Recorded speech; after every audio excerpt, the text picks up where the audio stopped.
और अब आपको सीधा लाइव ले चलते हैं रायपुर, जहां लोकसभा अध्यक्ष ओम बिरला छत्तीसगढ़ विधानसभा भवन में नवनिर्वाचित विधायकों के लिए प्रबोधन कार्यक्रम का शुभारंभ कानून बना सकते हैं, उनकी राज्य की समस्याओं मुद्दों का समाधान कर सकते हैं और बेहतर नीतियां बनाकर भविष्य में हमारे राज्य को समृद्ध खुशहाल बनाने के लिए ये डिबेट चर्चा के माध्यम से एक परिणाम ला सकते हैं। इसलिए मेरा आप लोगों से कहना है कि ऐसे छत्तीसगढ़ विधान मंडल अन्य राज्य विधान मंडलों के मार्गदर्शन के रूप में काम करते हैं। यहां के नियम प्रक्रियाएं हम कई बार राज्य के विधान मंडलों के अंदर चर्चा करते हैं। विशेष रूप से बेल में आना,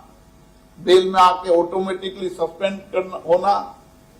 एक अच्छी परंपरा है,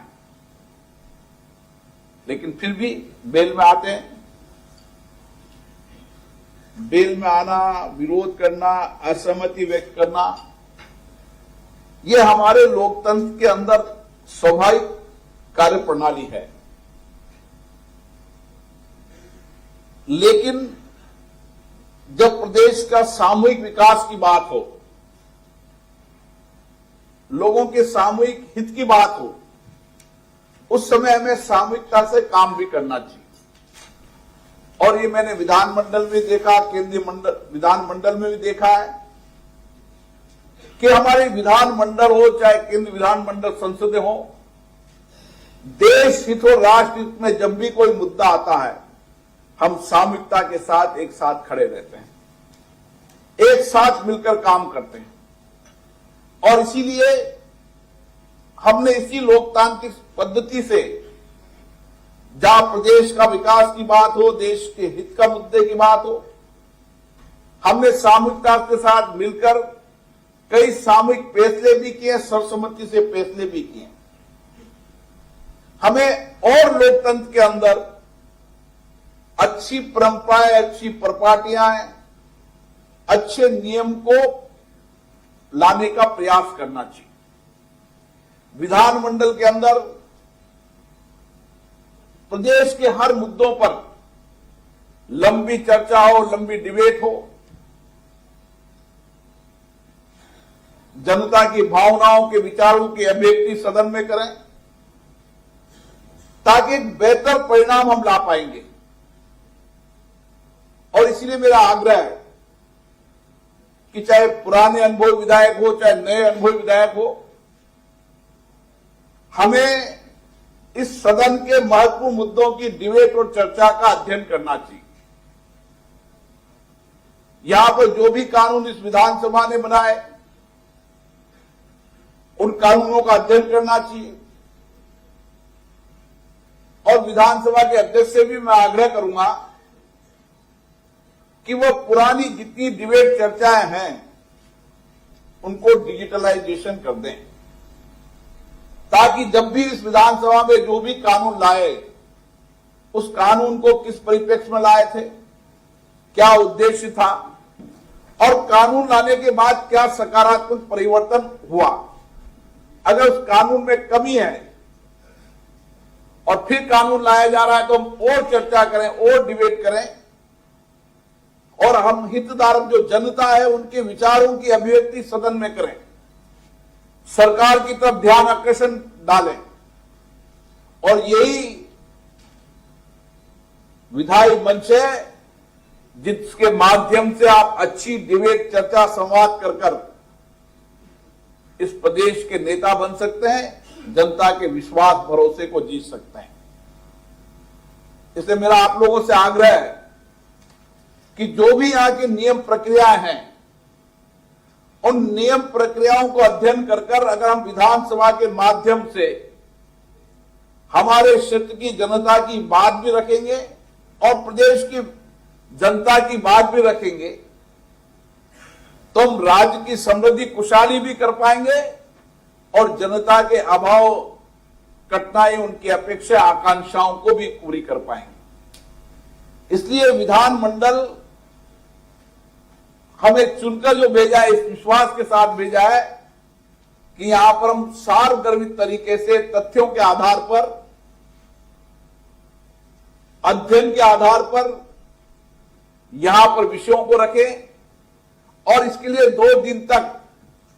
आपका जो प्रबोधन कार्यक्रम चलेगा उनमें विभिन्न विषयों पर आपको डिटेल में चर्चा होगी। मेरा मानना है, मैं माननीय नए विधायकों से तो विशेष आग्रह करता हूं, पुराने विधायकों से आग्रह करता हूं कि हमें विधानसभाओं के अंदर ज्यादा बैठने की आदत डालना चाहिए। जितनी देर आप विधानसभा में बैठोगे, अनुभवी लोगों के विचार भी मिलेंगे, नए विधायकों के विचार भी मिलेंगे, सरकार के पक्ष के मंत्रियों के विचार भी मिलेंगे। उतनी आप ज्यादा देर बैठने के बाद ज्यादा ठीक से चर्चा कर पाएंगे, ज्यादा ठीक से अपने विचारों को तर्कसंगत रख पाएंगे, चाहे प्रश्नकाल हो, चाहे स्थगन का हो, चाहे कानून बनाने का विषय हो। मेरा मानना है, जो विधायक ज्यादा देर सदन में बैठता है वो ठीक से अपनी बात को रखने में प्रभावी तरीके से एक दिन उसका लाभ मिलता है। और इसीलिए मेरा आप लोगों से आग्रह है कि हम नई टेक्नोलॉजी का भी उपयोग करें, हमारी क्षमताओं को बढ़ाएं, हमारी दक्षताओं को बढ़ाएं, देश की संसद विधानमंडलों के अध्ययन को करें। और जब डिबेट हो, चाहे बजट का विषय हो, बजट के अंदर हम जब चर्चा करने लगे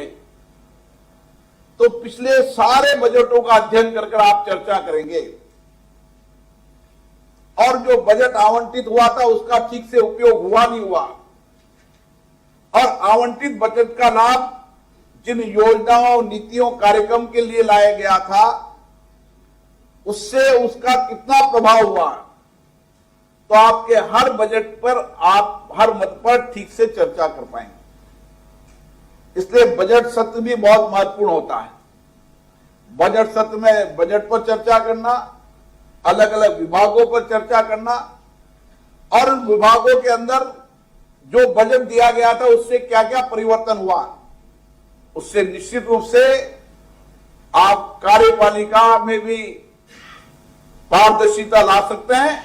और शासन में भी पारदर्शिता ला सकते हैं। दोनों में अगर पारदर्शिता और जवाबदेही लानी है तो विधानमंडलों का उपयोग आपको करना चाहिए और विधानमंडलों में तर्कसंगत चर्चा करना चाहिए। और इसी तरीके से हम हमारे क्षेत्र की समस्याओं को तो उठाए सही,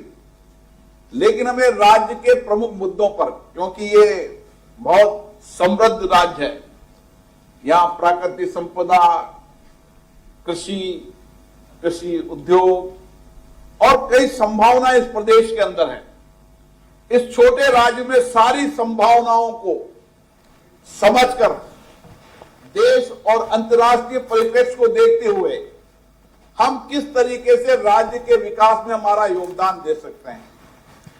किस तरीके